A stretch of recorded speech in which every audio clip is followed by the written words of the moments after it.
vraies voix Sud Radio. Christophe Bordet. Les vraies voix sur Sud Radio avec Chloé Nabédian, Philippe Binger, Philippe David. Philippe Binger est mort de rire, on ne sait pas pourquoi, mais c'est pas grave. Il m'envoie des œillades. Ah bon? Mais ça n'arrête pas. Non, il m'envoie des œillades. Il suffit que je sois moi-même pour faire rire, c'est un comble. Ouais. Même pas besoin d'un nez rouge. Non, C'est même fou, pas. ça. C'est le talent Pourtant, j'ai un naturel. talent de gonfler mes narines, ça faisait beaucoup rire mes enfants quand Ah, ils oui. étaient. Ah, on peut voir, on n'a pas vu Non, encore. non, j'ai ça. pas envie de le faire. Ah, sur le Facebook Live, là, allez. Bon, Il y aurait Philippe moins David est d'auditeurs là. d'un coup. Philippe Rossi et notre débat, la CGT qui menace de poursuivre la grève durant les fêtes et cette question, la CGT et les autres syndicats d'ailleurs sont-ils en train d'asphyxier l'économie française? Les syndicats qui manifestent encore une fois aujourd'hui, on va l'entendre dans un instant, 0826 300 300 et les réseaux sociaux, Philippe Rossi. Et le compte Twitter de Sud Radio, c'est toujours un grand nom, un nom à 65%, beaucoup de commentaires et calmants. L'économie est déjà asphyxiée par notre pouvoir d'achat en baisse, nous dit Loïc. Et puis Banzai qui nous dit non, c'est plutôt Macron l'asphyxieur. Alors maintenant au boulot, moi je suis syndiqué. Je suis syndiqué, je suis TAFO. Force ouvrière. Gardez vos forces, les ouvriers. C'est ça le mieux comme syndicat, FO. FO, c'est un syndicat qui est beau. FO, le syndicat qu'il vous faut. Parce que FO, c'est le mieux comme syndicat, je vais vous expliquer pourquoi. C'est le plus petit. C'est celui qui fait le moins grève, donc on gagne plus. Et quand on est obligé, on l'a fait, parce que ça se verrait. Mais c'est toujours nous qui reprend le boulot le plus vite. Sud Radio, les vraies voix. Le débat est ouvert. Ah ben Coluche avait beaucoup Il de talent. était inimitable. Inimitable, Avant, oui. il y avait Poiret et Ferraud, donc pour Oui, les c'est vrai. crépusculaires comme moi. C'est vrai. Coluche. Même moi, je m'en souviens. Ah bon, Alors, c'est pour vous et à dire. la rigueur des proches. Oui. Oh, Et des Jacqueline proches Maillan. Il y a excellents. Jacqueline Ah Maillan. oui, je l'aime bien. Formidable, Je l'aime Jacqueline bien. Maillan. Ben Absolument. voilà. Bon. Écoutez, on n'a personne de force ouvrière autour de la table aujourd'hui. Mais on a José Espinoza au téléphone, ancien cheminot et membre de la CGT. Bonsoir José. Bonsoir à tous, monsieur Binger. Ah, il est là. Votre Bonjour. copain Binger est là, oui. José en vaut bien deux. J'aurais bien vu votre nez, mais bon, ça Non, sera une mon autre nez, fois. vous savez, il vaut mieux le laisser tomber. J'ai même pas la chance d'avoir le nez de Cyrano. Alors. Ouais. Et pourtant, on était à Bergerac il y a 15 jours. Ouais. Et tant que c'est que le nez, ça va. Bon, on continue en studio. Didier Chénet, président du groupement national des indépendants de l'hôtellerie et de la restauration. Bonsoir Didier Chénet. Bonsoir. Merci beaucoup d'être avec nous. Avant de vous donner la parole à tous les deux, on rejoint Alexandre de Moussac, reporter Sud Radio. Des manifestations dans plusieurs villes de France encore aujourd'hui, à Nantes, à Lyon, à Toulouse, à Paris, où vous êtes Alexandre. Les syndicats toujours pleinement mobilisés, hein. Alors pleinement mobilisés, mais bien moins nombreux que mardi dernier. Il y a 2 jours où ils étaient à peu près 27 000 à Paris. C'est vrai. Et forcément encore moins que jeudi et le 12 décembre pour le premier jour de manifestation. La manifestation, elle est partie donc de la place de la Nation pour rejoindre la place de la République où je me trouve maintenant. Elle a duré à peine 2 heures, donc une ligne droite de 3 km. Et tout le monde est parti à cause de la pluie, j'imagine, et à cause du froid. Tout le monde est rapidement rentré chez soi dès lors que le cortège était arrivé ici. Il y avait en fait les plus syndicalistes quittent le navire dès qu'il tombe 3 gouttes. Ils sont météo-sensibles, c'est pour ça. Oui, ils sont météo-sensibles, c'est ça, exactement. Oui. Alors en fait, dans le cortège aujourd'hui, il y avait les plus fervents contre la réforme des retraites, surtout dans le public, des cheminots, des professeurs en majorité. Alors ils ont admis donc qu'aujourd'hui, le nombre de manifestants était bien moindre. Bah oui. Ça s'explique de deux façons, par deux raisons. La première, c'est que certains, ils ont décidé de travailler aujourd'hui parce qu'évidemment, chaque jour grévé, c'est un jour qui n'est pas payé. Et puis, ils préviennent que de toute façon, ce qu'ils veulent, c'est une manifestation massive mardi prochain, le 19 décembre. On s'attend à quelque chose peut-être comparable à C'est ce pas le qui 16, je sais plus. 17, Le 17, on va y J'ai arriver. dit le oui. 19. C'est mardi. Pardon, le Alexandre 17. est perturbé. Oui, Alexandre Alexandre est est perturbé, perturbé. c'est la pluie. Ouais. C'est la pluie, c'est le froid, je suis congelé. En Non tout mais cas, dites-moi juste une chose quand même. Noël avec ou sans grève, qu'est-ce qu'ils vous disent les gens là? alors je leur ai posé la question, est-ce qu'ils ne... Alors on utilise beaucoup cette expression prendre en otage. Alors je demandais est-ce que vous prenez en otage tous ces Français qui veulent passer Noël en famille? Et ils m'ont dit c'est pas notre faute, c'est la faute du gouvernement, c'est la faute de Delevoye, c'est la faute de Macron. Et ils m'ont dit nous, je leur ai demandé est-ce qu'une trêve serait possible? Pourquoi pas autour des jours le 24, le 25, le 26? Ils m'ont dit hors de question, nous non plus ça nous fait pas plaisir. Et donc ils m'ont dit que les Français qui ne soutiennent pas le mouvement nous rejoignent et vous verrez que d'ici le 25 le gouvernement aura Ouais. fait machine arrière. Merci Voilà. Alexandre de Bonne Moussac. émission. Merci beaucoup d'avoir été avec nous en direct, évidemment, de cette manifestation à Paris où visiblement beaucoup ont quitté le navire avant l'heure parce qu'il y avait quelques gouttes de pluie. Didier Chénet, on vient d'entendre Alexandre de Moussac et ces syndicalistes, ces enseignants, ces cheminots, en gros, qui disent quoi finalement? Qui disent à ceux qui ne font pas grève, alors par exemple les petits patrons, les hôteliers comme vous, les restaurateurs, etc., rejoignez-nous pour dire non à cette réforme. Vous leur répondez quoi là-dessus? Moi, je fais pas de politique. Moi, je fais tourner mes entreprises, nos entreprises. Notre métier, c'est d'accueillir. Accueillir les Français, accueillir les touristes et faire le maximum pour donner une image de la France qui soit celle que nous aimerions Là, c'est compliqué. tous voir porter. Là, c'est compliqué. Là, quand même. aujourd'hui, je vous cache pas que c'est très compliqué. Ça donne quoi? Par conséquent, Les réservations, chiffres- par exemple, ça donne chiffres quoi sont dans les hôtels? catastrophiques. Les chiffres sont catastrophiques, aussi bien en région et encore plus à Paris, qui cristallise évidemment Oui. ces mouvements. Et je dis, Il y a beaucoup d'annulations? Énormément. Vous avez 25% à peu près de réservations en moins dans l'hôtellerie et le plus du double d'annulations que nous avions d'habitude. Je parle pour l'hôtellerie. Oui. Pour ce qui concerne la restauration, c'est encore beaucoup plus compliqué, car en moyenne, je dis bien en moyenne sur Paris, vous êtes à moins 50% de l'activité. Moins Ça veut- 50% pour les absolument. restaurants. Ça veut dire que vous avez des restaurants qui, j'allais dire, limitent la casse à 30-35% de baisse, et puis d'autres qui font 20% du chiffre d'affaires habituel, avec du personnel, des charges, et toutes ces affaires-là. Par conséquent, aujourd'hui, ce sont des entreprises qui sont, mais véritablement pris en otage par cette grève des transports. Donc parce les que c'est syndicats bien- prennent en otage Ben, je les pense- entreprises. En tous les cas, ceux qui aujourd'hui bloquent les transports prennent en otage les entreprises. C'est clair. Il n'y a pas d'autres mots. Et aujourd'hui, si vous voulez, encore une fois, c'est d'autant plus dramatique que maintenant, ça fait 8 jours que cela dure. C'est-à-dire que pour nous, l'activité, elle est en dessous de 2018, qui avait déjà connu les Gilets jaunes. Oui, qui était déjà La crise des difficile. Gilets jaunes, pour nous, elle était difficile, mais c'était le week-end. Là, c'est toute la semaine. Les gens sont exténués, et puis surtout, l'activité, je vous le dis encore une fois, est durement frappée. Nous sommes exactement, et je ne veux pas faire peur, dans les chiffres de 1984. Dites-moi, parce que vous avez l'air assez pessimiste à ce micro. Moi, j'ai envie de vous dire, à votre avis, ça va se terminer comment tout ça? si je pouvais vous le dire. Si je pouvais vous le dire. Non, mais il y a une Aujourd'hui, inquiétude qui est réelle. Nous sommes très inquiets. Il Bon. faut savoir que ce mois, pour nous, décembre, dans nos métiers de l'hôtellerie et de la restauration, c'est 20% du chiffre d'affaires de l'année. C'est primordial. C'est primordial. Et nous ne sommes pas dans un commerce de report. Nous, une chambre qui n'est pas occupée, c'est perdu. Un repas qui n'est pas pris, c'est perdu. Un événement qui est annulé, c'est perdu pour le traiteur. Par conséquent, aujourd'hui, nous, tous les jours qui passent, c'est du chiffre d'affaires qui est perdu. Oui, mais ceux qui qui ne sera manifestent, jamais qui sont récupéré. souvent des fonctionnaires, c'est vrai, ou des gens qui travaillent à la SNCF, dans les hôpitaux, etc., disent on le fait aussi pour nous tous, pour vous. Écoutez, Qu'avez-vous envie de leur répondre Eh ben, sur, moi, je- sur le fond de la réforme? C'est bon ou c'est pas bon pour vous? eh ben moi, je vais leur dire une chose. Qu'ils viennent voir dans nos entreprises tous nos salariés qui sont au boulot. Et ils verront s'ils sont entendus. Moi, je tiens à tirer mon chapeau à tous nos salariés qui viennent dans des conditions extrêmement difficiles. Vous savez que nous avons des salariés qui mettent plus de 2 heures pour venir travailler. Quand vous êtes dans un métier, je l'ai dit tout à l'heure, S'ils peuvent venir d'accueil, travailler s'ils déjà. peuvent venir. Parce Oui, que vous parce avez que des ces derniers restaurants, temps, oui. vous faites bien de le dire, vous avez des restaurants qui carrément à midi ferment. Oui. Ils n'ont ni salariés, enfin très peu de salariés, Oui. et évidemment, ils ont encore moins de clients. Donc, Oui. c'est ça qui est important, c'est de bien dire, moi, je vois nos salariés. Alors, je vous ai dit, on a un chiffre d'affaires qui est catastrophique, et puis on a nos charges qui courent. Mais ça va se traduire comment à la fin si ça continue selon vous? Il y aura de la fermeture de boîtes, Eh bien, il y aura du licenciement, il y aura du chômage en plus? Alors, il y aura certainement des fermetures de boîtes, malheureusement.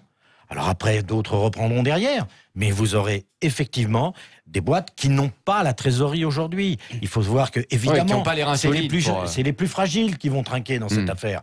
Évidemment, c'est pas ceux qui ont eu suffisamment de trésorerie pour pouvoir courber le dos. José Espinoza, ancien cheminot, membre de la CGT, gilet jaune également, José qu'on connaît bien sur Sud Radio. Vous venez d'entendre à l'instant Didier Chénet. Oui. Vous n'avez pas un peu honte aujourd'hui, non, quand vous entendez ça? Pas du tout, non. Ah bon Je dirais à M. Chenet, que je comprends d'ailleurs les difficultés devant lesquelles il se trouve avec sa profession, je leur dirais, mais tournez-vous vers le gouvernement. Demandez qu'ils ne nous prennent plus en otage, qu'ils sortent de cette réforme et qu'ils ouvrent une négociation sur une nouvelle réforme qui permettrait d'avancer et de progresser pour tous. Vous savez, ce qui vient de se passer et de se produire, c'est qu'avec le système à points, tout le monde va y perdre, à part les actionnaires du CAC 40, le grand patronat, que je différencie d'ailleurs des petits hôteliers et des petits restaurateurs, et les gens qui, aujourd'hui, vivent d'actions, vivent sur des réserves et qui placent leur argent dans les systèmes spéculatifs. Voilà. Ceux-là, ils seront gagnants. Et notamment les grandes entreprises qui sont dans le système spéculatif, qui regardent avec voracité les milliards qui sont... j'entends bien ce que vous dites, José, j'entends bien ce que vous dites. Non, mais j'entends bien ce que vous dites. Oui. Mais c'est un peu facile de dire, tournez-vous vers le gouvernement et demandez-lui des explications. Pardon, mais bon, en attendant, c'est vous qui êtes dans la rue, c'est vous qui bloquez tout, et c'est vous qui empêchez quand même un certain nombre d'artisans, de commerçants de travailler. Voilà. Monsieur Philippe, hier, a pris la parole, et il a mis le feu aux poudres. La preuve, c'est que la CFDT, la CFTC, l'UNSA, des syndicats qui sont prêts à signer souvent des accords très en dessous de ce qu'il faudrait. Eh bien là, ils ne trouvent même pas des solutions pour eux. Donc, c'est une réforme qui ne va pas, qui mécontente tout le monde. Il faut donc la sortir de là. Je crois que si vous voulez passer Noël dans de bonnes conditions, il faut enlever la réforme que Philippe nous a mis debout et que Macron, en sous-main, a mis en avant. Allez, on va poursuivre le débat dans un instant et on va entendre évidemment ceux qui souhaitent réagir au 0826 300 300, ils sont nombreux. Notre débat, la CGT et les autres syndicats sont-ils en train d'asphyxier l'économie du pays? Les syndicats sont-ils en train de prendre en otage les fêtes de Noël? 0826 300 300 et les réseaux sociaux, Philippe Rossi. Et le compte Twitter de Sud Radio, c'est le nom qui baisse un peu, on passe de 64 à 60% de nos auditeurs qui répondent non, pas d'asphyxie. Bravo Didier Chenet, il est convaincant Didier Chenet, à tout de suite dans les vraies voix sur Sud Radio. Les vraies voix Sud Radio. Christophe Bordet. Il y a aussi la CFDT avec Force ouvrière, sont un peu moins dangereux, sauf pour les infirmières, les instituts et les vieux. Ah, c'est bon ça. C'est bon. Renaud, ça. La CFDT. Ah, c'est bon ça. Déjà, vous connaissez une des meilleures chansons de Renaud dans mon HLM. Oui. Vous connaissez l'histoire des deux prostituées qui parlent de Noël au Bois de Boulogne? Non, quel est le rapport avec la manif? C'est parce que là, on dit qu'ils bloquent le commerce pour Noël. Ces deux prostituées qui sont au Bois de Boulogne, il fait froid, il n'y a pas un client, etc. Il y en a une qui dit à l'autre, t'as demandé quoi au Père Noël? Et l'autre, elle hausse les épaules, elle dit 50 balles comme aux autres. Elle est mignonne. Elle est mignonne, elle est mignonne. Bon, la CGT et les autres syndicats sont-ils en train d'asphyxier l'économie française?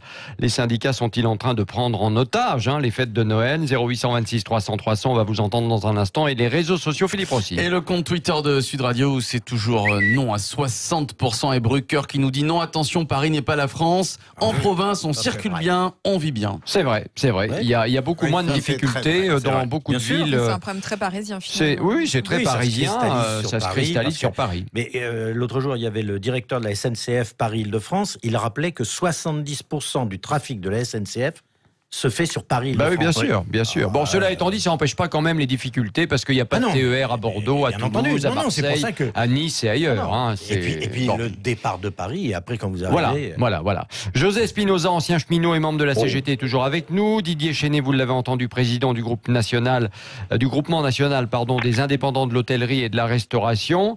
Et il y a Gérard qui nous appelle de Grenoble. Salut Gérard. Oui, bonjour. Alors Gérard, selon vous, est-ce que les syndicats sont en train d'asphyxier l'économie française? Oui, selon moi, oui. D'ailleurs, il y a des personnes qui se sont exprimées avant moi pour dire, notamment les commerçants, les restaurants. Oui. Je suis grenoblois, mais je vous appelle dans les embouteillages parisiens. Oui. Et j'étais hier soir moi-même dans les rues où j'ai pu constater moi-même que les restaurants étaient vides. Bon, par ailleurs, il faut dire à votre ami Monsieur Chenet qu'il arrête, comme tous ses collègues, de dire qu'il parle au nom de tous et que la réforme, elle est mauvaise pour tout le monde. Même au plus haut des manifestations, ils étaient 800 000 dans la rue, selon les comptabilisations. Et par ailleurs, je crois savoir qu'on est 67 millions de Français, dont plus de 50 millions majeurs. Donc ils ne représentent plus rien, ce sont des gens qui sont contre tout. Cette réforme... ils ne représentent plus rien, mais en attendant, le résultat est quand même là, c'est les difficultés que l'on vit au quotidien, parce qu'il n'y a pas de transport, etc., bien évidemment. Dites-moi, je voulais vous poser une question, Gérard. Vous nous écoutez, vous nous avez découvert comment ? J'écoute Sud Radio régulièrement. C'est bien, pour un Grenoblois, je vous félicite. Voilà, parce que vous avez l'avantage justement, par exemple, de me passer la parole. J'allais dire, contrairement à Monsieur Chenet, je représente une majorité silencieuse qui doit faire plus de 50 millions de Français. Donc, vous faites quoi dans la vie ? Vous faites quoi dans la vie, Gérard ? Vous faites quoi dans la vie ? Je suis dirigeant d'entreprise. En tout cas, ce qui est sûr, c'est que Didier Chenet représente aussi d'autres dirigeants d'entreprise, bien évidemment. Philippe Bilger. Grâce à Gérard, elle n'est plus silencieuse, la majorité. Absolument, Philippe Bilger. Merci Gérard. Je voulais répondre un petit peu à José, s'il est toujours là.